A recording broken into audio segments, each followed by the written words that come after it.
नमस्कार। मैं हूं ज्योतिषाचार्य राजेश। अपनी किस्मत अपने हाथ में आपका स्वागत है। आपसे एक निवेदन है कि आप इस चैनल पर पहली बार आए हैं, इसे जरूर सब्सक्राइब करें और बेल आइकन भी प्रेस करें। शनिदेव 29 सितंबर 2020 को मार्गी होंगे। वक्र चाल चलते चलते अपनी सीधी चाल में आएंगे और 22 मई 2021 तक रहेंगे। इनका चाल बदलना मीन राशि एवं मीन लग्न वालों के लिए क्या महत्वपूर्ण संकेत देता है।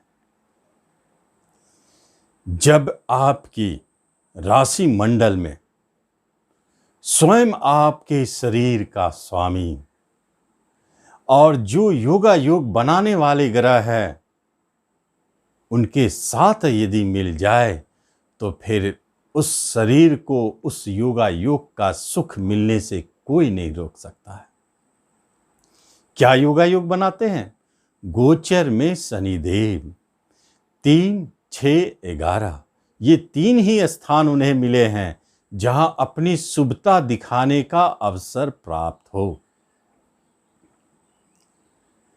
उन तीनों स्थानों में मीन राशि एवं मीन लग्न दोनों स्थान से एकादश भाव में गए, लाभालाभ भाव में गए, तो वहां एक योग बन गया, शुभ योग, ऐसा योग जो आपको लाभ की प्राप्ति हो। लेकिन यह योग और भी शुभता प्राप्त उस अवधि में कर लेता है जब 19 नवंबर 2020 से नवंबर 2021 के मध्य में गुरुदेव भी उनके साथ रहेंगे, जो गुरुदेव आपके लग्न शरीर का स्वामी है। आखिर यह लाभालाभ और यह जो शुभ योग है उसका भोग करेगा कौन? आपका शरीर। यह जो दोनों की युति बन जाती है यह स्पेशल हो जाता है शनिदेव के गोचर के लिए, और शनिदेव अपने शुभ फल देने के लिए विवश हो जाते हैं।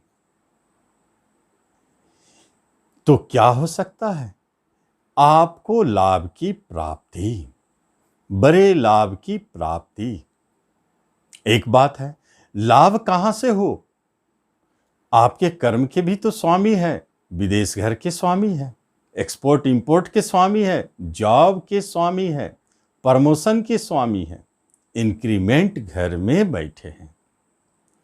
इन सारे विधाओं से आपको लाभालाभ की प्राप्ति कराएंगे शनिदेव। उसके बाद एक स्पेशल योग यहां और बनता है, बड़ा स्पेशल है। कहते हैं कि 3, 6, 10, 11 यह जो 4 घर होता है यह वृद्धि का घर होता है। इंक्रीमेंट, वृद्धि, उपचय स्थान। इसका जो स्वामी हो या इस घर में जो बैठे वह वृद्धि करने के लिए जिसका भी करना, जिस काम को भी करना उसमें बढ़ोतरी। यहां कई कारणों से, कई प्रकारों से वृद्धि के संकेतक बन जाते हैं शनिदेव। छठा घर वृद्धि, वहां से, चूंकि छठा घर को इसलिए लिया जा रहा है कि उनके नक्षत्र में सूर्य के नक्षत्र में शनिदेव रहेंगे और सूर्य छठा घर का मालिक है उत्तराषाढ़ा नक्षत्र में, तो इसलिए छठा घर को लिया गया। दूसरी बात है, छठे घर से छठा घर बैठ गए हैं। देखिए, दूसरा वृद्धि उपचय स्थान, और तीसरा एकादश उपचय स्थान, और चौथा कर्म स्थान उपचय के स्वामी के साथ 4 वृद्धि कारक प्रभाव जब शनिदेव के ऊपर पड़ेगा तो शनिदेव कैसे चुप रह सकते हैं? उन्हें तो आपके जीवन में वृद्धि करना है। किन चीजों की वृद्धि करना है, किन वस्तुओं की वृद्धि करना है, कहां आपको लाभालाभ पहुंचाएंगे, कहां आपको मालामाल कर देंगे, यह तो डिपेंड करता है उनके बैठने पर, संग और उनके ऊपर प्रभावों पर। तो यह तो तय है कि आपके जीवन में कर्म की वृद्धि। कर्म क्या है? आपके जॉब है, क्या एक जॉब के रहते रहते दूसरी जॉब हो? इसका अर्थ होता है कर्म में वृद्धि। इसका अर्थ होता है प्रमोशन। जहां आप काम कर रहे हैं वहां निश्चित तौर पर आपको प्रमोट किया जाएगा। आप यदि कहीं प्राइवेट सेक्टर में जॉब करते हैं, लेकिन वह जॉब आपके धन फाइनेंस को लेकर के कमी महसूस होती है, निश्चित जानिए वह जॉब बदलने वाली है और एक ऐसे जॉब प्राप्ति होनी है जो वृद्धि करने वाला। इसका अर्थ है धनदायी, बहुत अच्छे जॉब की प्राप्ति। यह वृद्धि योग यहां से बना। एक्सपोर्ट इंपोर्ट की जब बात हो जाएगी, 12वां घर का स्वामी यदि इनकम में बैठे तो निश्चित आप जान लीजिए जो विदेश से जुड़े कंपनियों में जॉब भी करते हो या विदेशी किसी तरह की एक्सपोर्ट इंपोर्ट या विदेश में व्यापार करते हो या नहीं तो विदेश में हो और वहां जॉब या व्यापार करते हो, देखिए कितने कारणों से इन सब के ऊपर वृद्धि कारक, धन कारक, शुभ कारक प्रभाव शनिदेव की पड़ेगी तो निश्चित लाभालाभ ही दिखेगा। इसका अर्थ आप बाहर जाना चाहते हैं, निश्चित जाइए। एक बात तय है, यदि आप बाहर जाके या तो बिजनेस या जॉब प्राप्ति के लिए जा रहे हैं, वह जॉब आपको एक मकसद में सच में फायदेमंद रहेंगे, वह धन से जुड़ा हुआ है, वह आपके स्टेटस को वृद्धि करने वाला हो जाएगा। यह स्थिति बनी है। आगे फिर क्या हो सकता है? शनिदेव अच्छे लग्न से एकादश, इसका अर्थ है शरीर आपका एकादश भाव में और लग्नेश के साथ, शरीर के मालिक के ही साथ, आप इस अवधि में पाएंगे कि आपका मन विचारों में धन के प्रति लगाव बढ़ गया है या प्रयास बढ़ गए। आप लाभ को बढ़ाने के लिए काफी प्रयास कर रहे हैं। यदि आप जॉब में हैं, बिजनेस कर रहे हैं, निश्चित जानिए आप अपने बिजनेस को बढ़ाने के लिए साइड बिजनेस शुरू कर सकते हैं। जॉब में है, साइड इनकम के लिए आप प्रयासरत रहेंगे, नहीं तो कोई ना कोई ऊपरी साइड इनकम आपको अपने आप बनने लगेगा। यही तो युगायोग का चमत्कार है। शनिदेव की आपके लग्न पर दृष्टि है, लेकिन लग्नेश के साथ है, इसलिए हेल्थ वाइज प्रॉब्लम नहीं आएगा, नहीं सताएगा, मन में निराशा नहीं घेरेगा। आप स्वस्थ रहेंगे, उत्साहजनक रहेंगे। जब धन आता रहता है तो मन ऐसे ही प्रफुल्लित रहता है। तो आपके लिए लग्न पर प्रभाव शनिदेव का अच्छा है, लेकिन पंचम पर दृष्टि, यह तो शनिदेव की दृष्टि हानिकारक होती है, लेकिन कैसे उनके हानिकारक दृष्टि बदल सकते हैं, उसमें कई कारण होते हैं।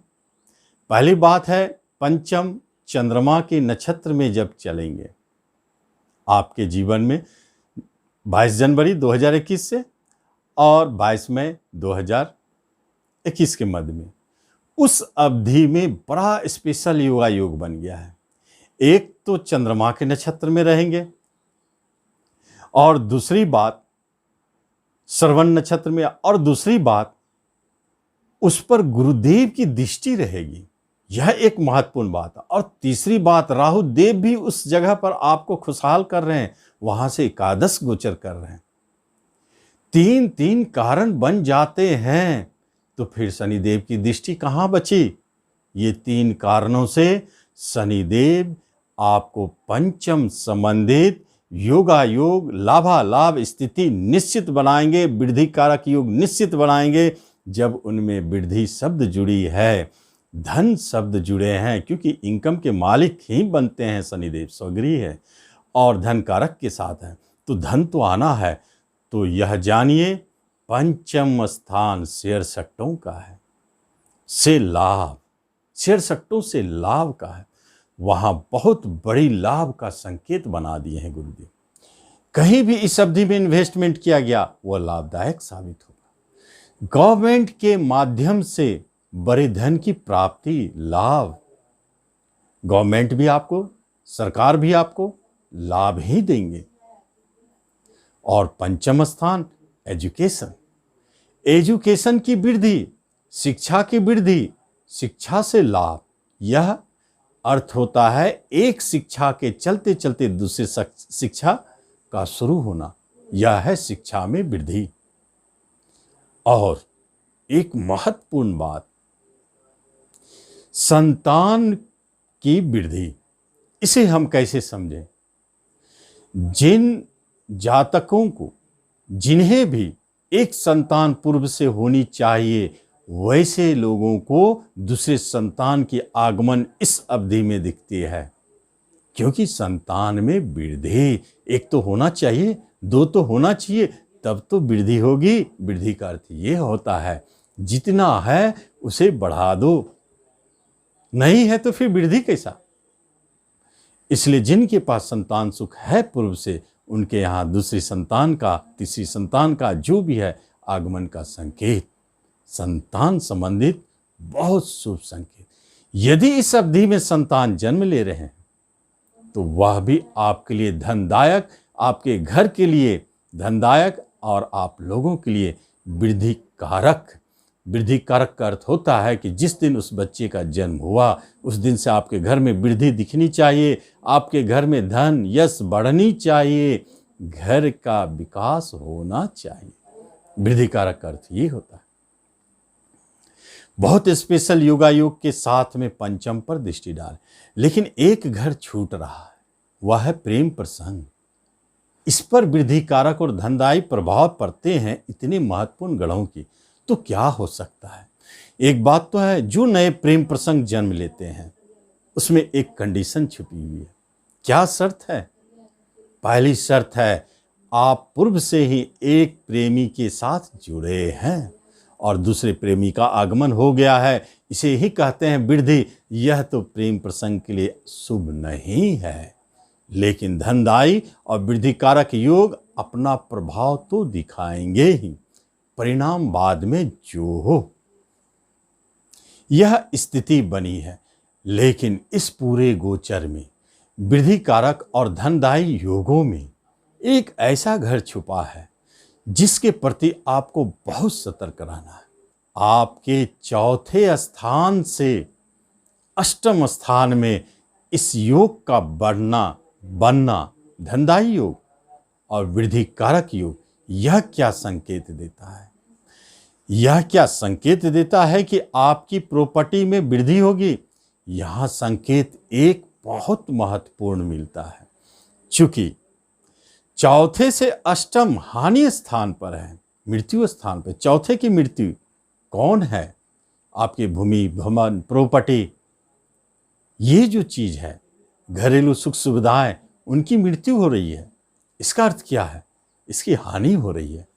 लेकिन यदि घर में कोई वाहन है और वो बिक रहे हैं तो वह धन दे के जाएगा। यदि आपकी प्रॉपर्टी बिक रही है तो वह धन दे के जाएगा। वृद्धि कारक योग का प्रभाव भी दिखेगा और अष्टम का प्रभाव भी दिखेगा, क्योंकि योगा योग तो योगा योग होते हैं, अपने दो तरफा प्रभाव को लेते जरूर हैं लेकिन दिखाते भी हैं, इसलिए दिखेगा भी। इस तरह आप देखते हैं कि आपके लग्न और राशि से शनिदेव का इतना अच्छा विचरण हो रहा है, एकादश विचरण हो रहा है। यह बहुत मुद्दत के बाद आते हैं। एक बात आप अच्छी तरह से जान लें कि इसका आपको पूरी की पूरी लाभ उठा लेनी है, क्योंकि आने वाला समय 7.5 ही है, समझ जाए। तो इस तरह आप इस राशिफल का लाभ उठावे और दूरदर्शिता के साथ उस लाभ का उपयोग करें। धन्यवाद।